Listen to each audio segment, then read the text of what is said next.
It wasn't until my husband died that I realized the woman I had slaved over for 8 years was actually his mother-in-law.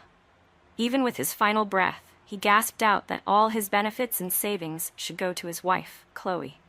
Chloe, the woman I had been told was his younger sister. I walked home like a ghost. The moment I stepped through the door, I saw my mother-in-law clutching Chloe's hand, a radiant smile on her face. "Don't you worry about me, honey," she said. "Mark always had a good eye for people. Sarah is nothing more than a glorified nanny. You're destined for big things, and I refuse to be a burden to you." So, 8 years of silent endurance and devotion had earned me nothing but the title of a good nanny. Consumed by a wave of suffocating injustice, I collapsed. When I opened my eyes again, I was back on the day Mark Miller tried to convince me to quit my job at the Performing Arts Center to stay home and play housewife. "You're awake? Listen, I've been thinking. You should stop working at the theater," he said. I looked at Mark's face and remembered his dying words about leaving everything to his wife, Chloe. I couldn't help myself. I swung my hand and slapped him hard across the face. A flash of fury crossed Mark's eyes, but he forced a fake smile while nursing his cheek. "Working at the theater, you're always out in the streets exposing yourself to the public. It's not a respectable profession." I kicked off the covers and bolted upright. "The theater isn't respectable, but scrubbing floors and wiping your mother's backside as a free nanny for the rest of my life is?" Mark rushed forward with a sycophantic grin, trying to grab my hand. "What are you talking about? Who said anything about a nanny? My mother raised me alone. It wasn't easy for her." I jerked my hand away and stepped into my shoes. "If you want to show your gratitude, take care of her yourself." Mark's patience snapped. He grabbed a metal mug from the nightstand and slammed it onto the radiator. "I'm trying to have a civilized conversation with you. What's with this attitude?" "The attitude of someone who's done living with you," I said, looking him dead in the eye. Every word was sharp and final. His face turned from purple to a ghostly pale. After a long silence, his eyes grew red. "Sarah, I know you love singing and dancing, but Mom needs someone to handle her meals and mobility. I'm in the final stretch for the deputy plant manager position. If you really want to work, fine. Work during the day, but come home for Mom at night. Just make sure the bed sheets are changed daily, okay?" He looked at me with a desperate, helpless plea. In my past life, I might have softened. But looking at his face now, I only remembered the countless sleepless nights. The more I thought about it, the angrier I got. I began packing my things to leave. Mark followed me like a lost dog, muttering incessantly, "Are you really going to make me, a grown man, handle the cleaning and hygiene? How can I show my face outside? How can you be so selfish? Don't you care about this family at all?" I slammed the lid of my wooden trunk shut. Caring for a family doesn't mean being a beast of burden. I stuffed the last of my things into a bundle and turned to walk out. Mark started to panic. "Are you really wanting a divorce? Is there anything so big we can't sit down and talk about?" His hands shook as he grabbed my sleeve. "Sarah, even if you're mad at me, at least do it for my mother's sake."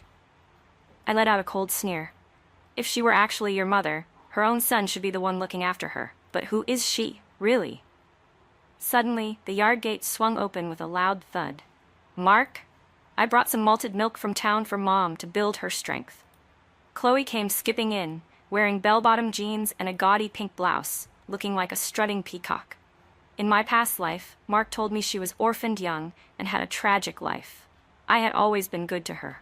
When she couldn't carry her heavy loads, I hauled thousands of pounds of grain for her without a word. When thugs harassed her at the market, I grabbed a knife and stood up for her alone. I thought I was being a good sister, treating her like my own flesh and blood, while the three of them treated me like a fool for 8 years. My gaze turned cold as ice. Chloe winked at Mark. "Hey, is Sarah just tired and in a bad mood? Maybe I should ask my employer to let her watch the shop so Sarah can have a few days off?" I laughed out of pure rage. She was hiring someone to care for her own mother, yet framed it as helping me. Looking back, I had been so blind. She had always called me Sarah. Never once had she called me sister-in-law. Chloe pouted when I didn't respond, then shifted to a pitiful expression. "Sarah, Mark is about to become deputy plant manager. Someone needs to keep the house in order." I looked at her with a chilling smile. "If he can't do it, you're here. Isn't the woman in that bed your biological mother, too?" "What kind of nonsense are you talking?" Mark suddenly roared, his face flushing crimson. Sarah, don't be unreasonable. He shoved Chloe behind him, eyeing me with suspicion. The house fell into a sudden, heavy silence. From the inner room, Mrs. Miller's raspy voice called out, Sarah! Sarah! Fetch me a glass of water. Seeing me stand still, Mark grabbed my collar and shoved me toward the room. Are you deaf? Didn't you hear her calling? My head was already spinning, and I lost my footing. I slammed hard against the doorframe before collapsing onto the cold concrete floor. My vision blurred. Mrs. Miller, lying on the bed near the window, glanced down at me. In my previous life, it was in this very room that I had spent years bathing her and feeding her medicine. I lost count of how many times I had heard Mrs. Miller say, Sarah, you're such a good girl. I've always dreamed of having a daughter like you. Yet behind my back, she had turned to her actual daughter and said, Don't worry about a thing. Sarah is a great nanny. Even now, having clearly seen me shoved to the floor, she merely used that soft, cajoling voice of hers. Sarah, honey, don't blame Mark. He's been a devoted son since he was a boy. He's just clumsy and doesn't know how to speak properly. I didn't answer. Mrs. Miller was a calculating woman. Every time Mark and I argued, she would play the mediator, scolding her son while soothing me. Women have a hard lot in life. You just have to endure it. Men work hard for their careers, and a home always needs a woman who can manage things carefully.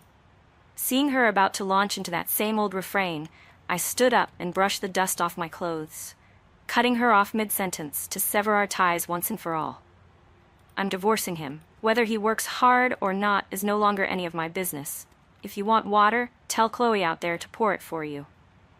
A flicker of panic crossed Mrs. Miller's clouded eyes. Oh dear, why are you talking like we're strangers? Chloe is busy, you know that. It's not easy for a girl like her, running around everywhere. She's got a bit of a temper, Sarah, so don't take it personally. I won't, I replied. I picked up the enamel mug from the table. Under her expectant gaze, I took a sip of water myself before speaking.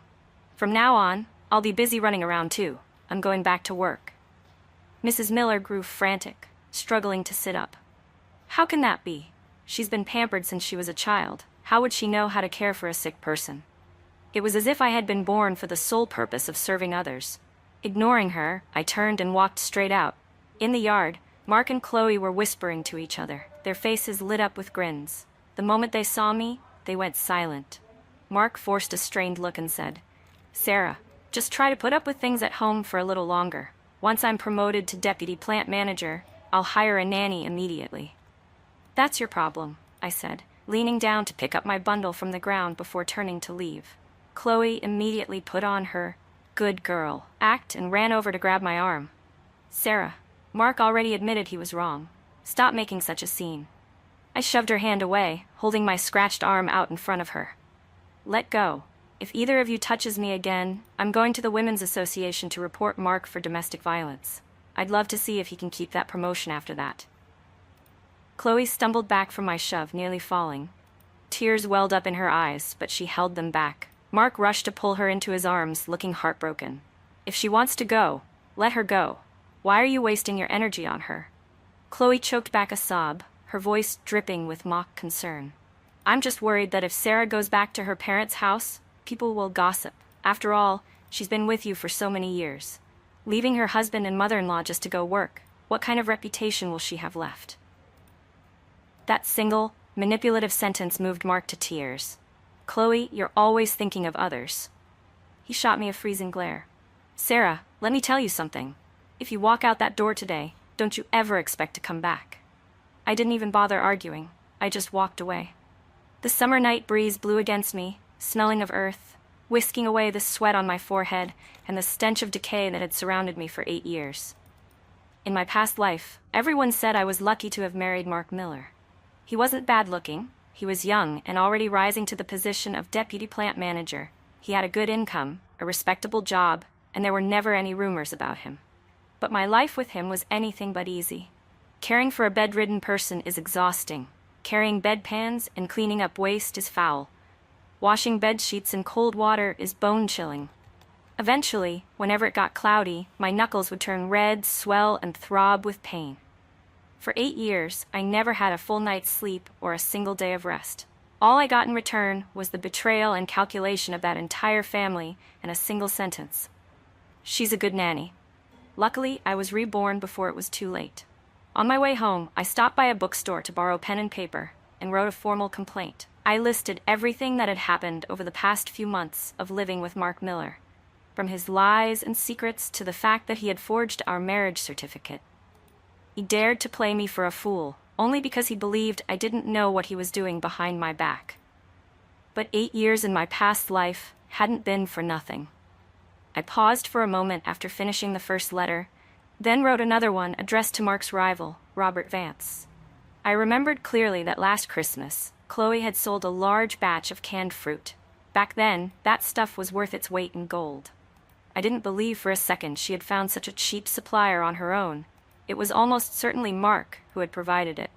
On top of that, he had a habit of pilfering from the factory, frequently bringing supplies home for personal use. One by one, I wrote it all down, using my memory to record the approximate dates for each incident. After mailing the 2 letters, I breathed a long sigh of relief. The next morning, I went back to the Performing Arts Center to complete my registration. Director Lewis smiled broadly when he saw me. "You're Sarah Miller, right? I remember you. You have a wonderful voice." Just as I handed over my files, Mark's voice echoed from outside. "Is Director Lewis in? I'm from the canning factory, and I have something to report." Director Lewis frowned as Mark walked in. "Can I help you, son?" Mark approached, coughing slightly when he saw me there, his voice sounding overly polite. "It's like this. Sarah is my wife. You might not know, but our situation at home is a bit unique. I don't have any unique situation at all." I cut him off and took a step forward. "What are you doing crawling around the Performing Arts Center, Mark?" Mark kept up his facade of concern, trying to force a gentle smile. "Now, Sarah, don't get so heated in front of Director Lewis. I didn't mean to interfere. I'm just afraid that—" "Afraid of what?" I looked him dead in the eye. "Afraid there's no one at home to serve a bedridden woman? Or afraid that if I'm not tied down by the filth in that house, I'll find out exactly what kind of dark secrets you're hiding?" The moment those words left my lips, Director Lewis shot a suspicious look at Mark. Mark turned as pale as a sheet, his hand trembling as he pointed at me. What kind of nonsense are you spewing?" "Mark Miller, you know better than anyone whether I'm spewing nonsense or not." My cold stare forced him back a few steps. He stammered, "Sarah, honey, don't be like this. If you want to work, fine. You want to work. Is there any need for this kind of talk? Director Lewis, you see her temper? She's stubborn, and her words are like thorns. She's really not fit for a professional environment like the theater." By this point, he was clearly rattled. He mumbled a few more incoherent excuses and turned tail, scurrying away like a cornered rat. Director Lewis watched him go before turning to me. "Sarah, I caught the subtext in what you said. What's going on?" I took a deep breath and gave him a brief summary. How Mark had forged a marriage certificate to trick me into caring for his mother, who was actually Chloe's mother. In the past, I might have felt too ashamed to speak of such dirty laundry, but now my mind was clear.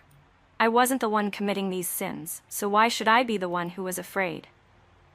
Naturally, I didn't mention being reborn. I just said I had discovered the truth by accident. Director Lewis slammed his hand on the desk, his face red with anger. "That Mark Miller is absolute scum. Sarah, don't you worry. This theater will stand behind you. If he dares to come back and cause trouble, I'll go straight to his factory manager. Though, from what I hear, that manager isn't much better, like father, like son." A wave of warmth washed over me, and my eyes began to sting.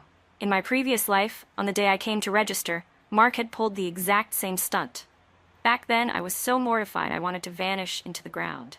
I had walked away of my own accord and poured my soul into caring for Chloe's mother. Thank God I had a second chance. At least this time I was keeping the stage that belonged to me. I wiped my eyes and smiled at the director. "I won't let you down, sir." He waved a hand dismissively. "Don't you worry, your best days are ahead of you." Over the next few days, I settled into my life at the center. I practiced my vocals in the morning, rehearsed scenes before noon, and studied music theory in the afternoon. Every day was busy but fulfilling. That piece lasted until the afternoon of the 5th day. I was making my bed in the dormitory when Lily, one of the girls, poked her head in. "Sarah, there's someone outside for you. She says she's your sister-in-law." Lily gave me a meaningful wink. "Your husband's family must be doing well, huh? She looks pretty fancy." "What was she wearing?" "Oh, right. Those bell-bottoms that are so trendy right now. Before Lily could finish, Chloe was led into the room. She looked around curiously, touching everything and prying into my things. Sarah, how have you been liking it here at the center? Disgusted, I pulled her away from my roommate's belongings and dragged her out of the dorm. I dusted off my hands where I had touched her. If you have something to say, say it. I have rehearsal in a bit. The smile on Chloe's face stiffened, but she quickly leaned in and lowered her voice. Sarah, honestly, Mark still loves you. It's just that he's been so stressed about the deputy plant manager position lately that his temper has been a little short. Seeing my face remain expressionless, she shoved a few eggs into my hands. Take these eggs and get some strength back. Mark only gave me a tiny bowl. He saved all the rest for you. He even said that once he's promoted, he'll let you handle all the household finances. I looked at the old, spotted eggs and then at Chloe's fake, pained expression. Keep these rotting eggs for yourself. I didn't even push her that hard, but Chloe immediately collapsed onto the ground, tears streaming down her face. Sarah, why do you insist on working? Suddenly, Mark charged out from around the corner and gathered Chloe into his arms. He pointed at me and yelled, You're just a country girl. Now that you're married, you should stay home and take care of your husband. What makes you think you can dream of being a star? Why can't you be more like Chloe? Be realistic, be sensible, and just be a decent human being for once. I burst out laughing. Oh, Chloe is sensible, all right. Sensible enough to put her name right next to yours on a marriage certificate, isn't she? Mark's savage expression froze. He gritted his teeth and suddenly snatched my wrist. No wonder you woke up that day acting like a different person. It seems someone's been whispering in your ear. He began dragging me toward a small side alley, his grip so tight it felt like he was going to snap my arm. I struggled but couldn't break free, so I resorted to kicking and biting, screaming for help at the top of my lungs. But whenever a passerby stopped to ask what was wrong, Mark would instantly switch to a pitiful, heartbroken face. He'd cry out, Honey, please, I know I was wrong. From now on, I'll do all the laundry and change the sheets, okay? I was just so busy this time that I asked for your help. I feel terrible about it. He acted his heart out, with Chloe right behind him playing her part, dabbing at her eyes and choking back sobs. Sister Sarah, I'm begging you. I'll take care of Mom from now on. I won't let you suffer anymore. The people who had intended to help simply sighed and walked away. I even heard them muttering, Women these days. No respect for their elders, no sense of duty as a wife, just spoiled. Exactly. In the old days, she would have been given a good thrashing for that. Shh, keep it down, times have changed, no point bringing up the past. I kept struggling and screaming for help, but as soon as people heard it was a family matter, no one wanted to get involved. Just then, Lily happened to be walking by. I saw Lily's figure and screamed for help. She stared at me for a few seconds, then turned around and bolted out of sight. My hope flickered out, and my heart sank to the bottom of an abyss. Ultimately, Mark dragged me into the narrow alley. He shoved me against the wall, his hand tightening around my throat. Who told you about us? He hissed through gritted teeth. The mask was completely torn off now.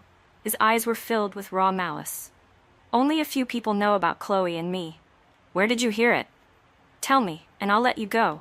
What else did he tell you besides the marriage certificate? I began to realize something was wrong. If it were just the forged marriage license, he wouldn't be this panicked. Seeing that I remained silent, Mark squeezed my wrist even tighter. Think long and hard, Sarah. People die unexpected deaths all the time. It wouldn't be a surprise if it happened to you right now. His expression made it clear this wasn't an empty threat.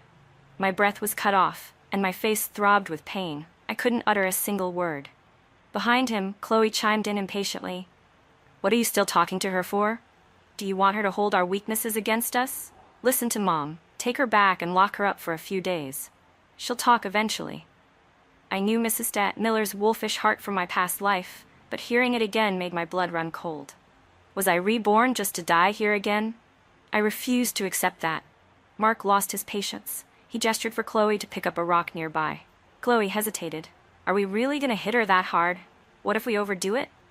Don't worry, I know how much force to use. Mark took the rock and weighed it in his hand.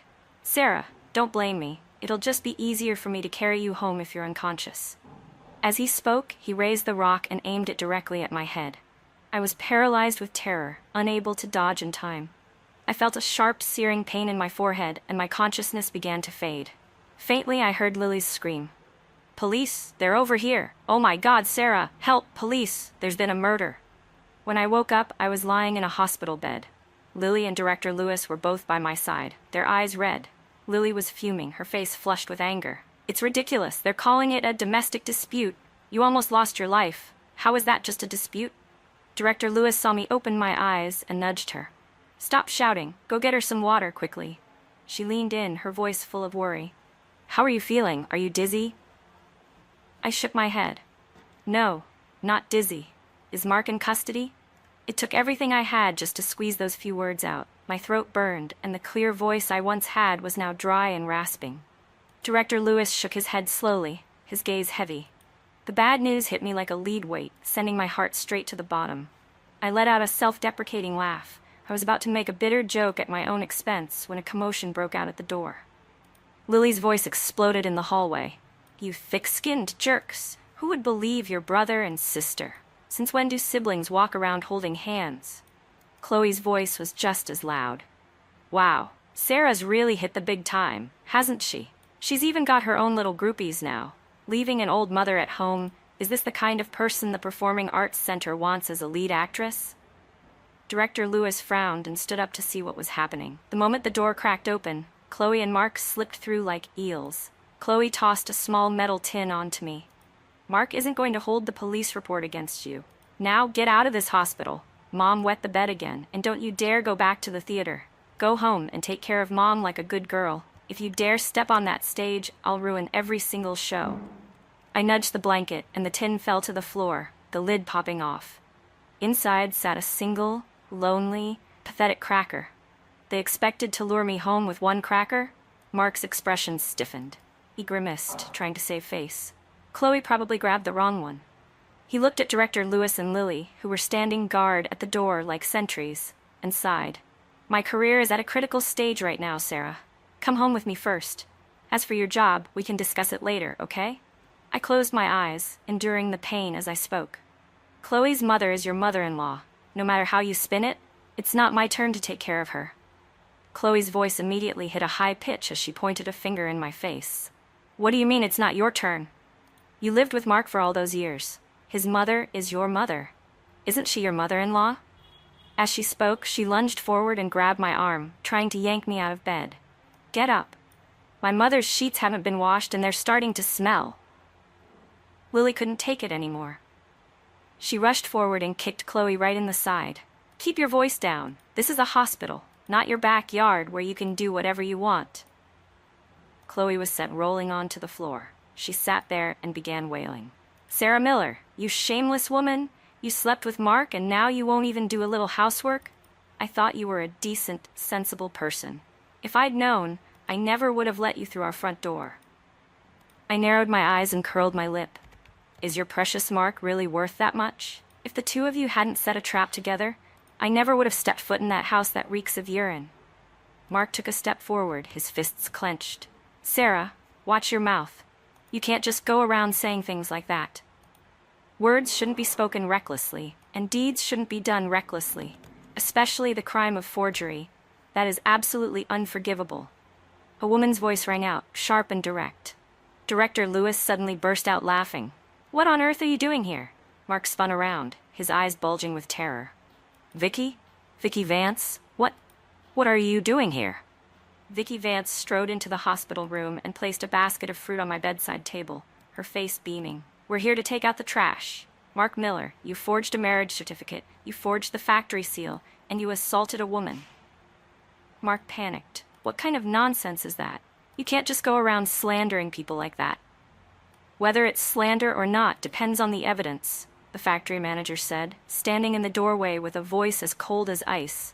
"Miss Vance has provided me with a full file of evidence. You used a counterfeit seal to approve the release of hundreds of tons of canned goods from the factory. This is embezzlement of public property. Mark, you've truly disappointed me." Mark Miller and Vicky Vance had been rivals for the deputy plant manager position for years.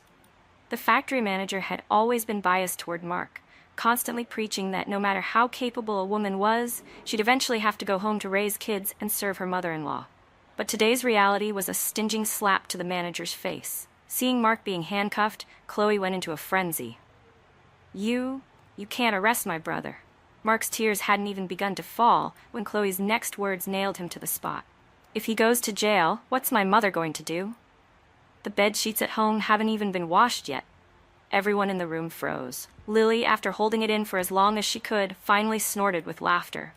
"So, the whole reason for the fake marriage and cheating Sarah out of her identity as a wife was just so you'd have someone to take over your chores?" Chloe stiffened her neck. "So what? Is it a crime to be a devoted daughter? Besides, Sarah already went through a wedding ceremony with Mark. She should be taking care of the elderly in his place. If you don't do it, Sarah, I'll report you." The factory manager frowned, scanning the room before his eyes settled on me. "Well, Vicky, when you get down to it, being devoted to one's elders is a traditional virtue. There isn't a single tradition that teaches a person to be devoted to someone else's mother-in-law," I replied hoarsely, my voice dripping with sarcasm. "If the manager truly cherishes the elderly so much, why don't you take Mark's paralyzed mother-in-law home and look after her yourself?" Vicky Vance didn't miss the chance to add fuel to the fire. "I think that's a great idea. Our manager is a man of high standing and great reputation. Besides, he's nearing retirement. Caring for an old lady should be easy as pie for him. Plus, the manager is always teaching us that women must have family spirit and be devoted to the elderly. Why not lead by example this time?" Chloe looked like she'd found a lifeline. Her eyes lit up as she immediately sidled up to the manager. "Manager!" Slap! A sudden, sharp sound rang out. Mark had lunged away from his handcuffs and delivered a stinging blow to Chloe's face. "Chloe, I did so much for you, and now you're too lazy to even keep up the act? Officers, all the canned goods I took from the factory went to this woman. She's the one who kept all the cash from the sales." Chloe stood frozen, and before she could even react, her wrists were cuffed. As they were led out of the hospital room, she began screaming and hurling curses at Mark. After the two were hauled away, the manager and Vicky Vance left the hospital. Director Lewis sliced a piece of apple and fed it to me, carefully pulling up my blanket. "It's finally over. You just focus on resting. You need to get healthy so you can get back on that stage." Without that couple harassing me, my life returned to a peaceful, pleasant rhythm. My physical injuries healed quickly, my forehead didn't scar, and my voice recovered steadily, keeping my performance schedule on track. I thought Mark and I were finished for good. I never expected him to suddenly reappear on my walk back to the dormitory. It was dark, and he was lurking in a corner, the moonlight hitting his gaunt face until he looked like a ghost. Mark was clutching a bottle of liquor, reeking of alcohol. "Sarah Miller, you're good. You were reborn too, weren't you? I didn't treat you that badly in our last life. Now that you're back, you're trying to drive me to my death?" I took a step back, looking at him warily. "What do you want?" "What do I want?" He smashed the bottle on the ground. "I got fired from the factory. I had to scrape my house clean just to pay back the damages, and I'm still drowning in debt. I was supposed to be the deputy plant manager. I planned to pin all those losses on Vicky Vance. But you wouldn't just sit still and be a manager's wife. You had to go and ruin me. Now I have no job, no money, and I've even lost my woman. It's all because of you. Are you happy now?" He was panting, his eyes bloodshot and crazed, looking like a cornered beast. I quietly backed away a few more steps. "You're the one who forged the seal and sold company property. I never encouraged you, and I never touched a cent of that money. Your downfall has nothing to do with me." Saying that was like poking a hornet's nest. Mark suddenly sneered and lunged at me. "Nothing to do with you? If you had stayed home like a good girl and taken care of Chloe's mother, none of this would have happened. You didn't want to serve the old lady? You could have told me. Why did you have to destroy me like this?" He swung his arm, trying to grab me by the hair. "You think you're going to leave me and live a happy life on your own? Dream on. If I don't get to live in peace, neither do you." I had learned my lesson from last time. The moment he moved, I immediately turned and bolted toward the dormitory, screaming at the top of my lungs, "Help! There's a thief in the compound! Help! Somebody help! He's trying to kill me!" My voice ripped through the air, and a swarm of my male colleagues from the theater came charging out. A crowd of men, armed with sticks and clubs, fixed their eyes on Mark like tigers stalking their prey. He glanced around at the surrounding circle, suddenly took a step back, and collapsed onto the ground, sobbing with his head in his hands. My co-workers exchanged glances before surrounding me and escorting me back toward the dormitory, while a few of the sturdier men grabbed Mark and threw him out past the theater gates. The news of my situation spread like wildfire. On my way to the cafeteria, every few steps someone would run up and ask, "I heard that scumbag came looking for you again? Good Lord, why hasn't karma struck that man down yet? And what happened to that other woman's mother?" I didn't actually know what had become of Mrs. Miller, but Chloe and Mark were truly a match made in hell. That night, Chloe used the cover of darkness to lurk outside my dorm. While Mark had reeked of booze, she smelled of pure filth. Her hair was a matted mess, and she had lost every bit of that trendy modern look she used to pride herself on. The moment we crossed paths, she pointed a finger in my face and started screaming. "Sarah Miller, you cruel woman. If it weren't for you, my mother wouldn't be neglected. She wouldn't have bed sores from being bedridden. Mark could still be helping me out." I looked at her coldly. "She's your biological mother, yet you're still expecting someone else to take care of her? What exactly was I supposed to do?" Chloe suddenly burst into tears. "My father died early and left me nothing but a mountain of debt. He didn't leave a single thing worth having. My mother got paralyzed right after she finished raising me. If I don't find ways to make money, what am I supposed to do? Am I supposed to wait for Mark to support me? How much money does he even have?"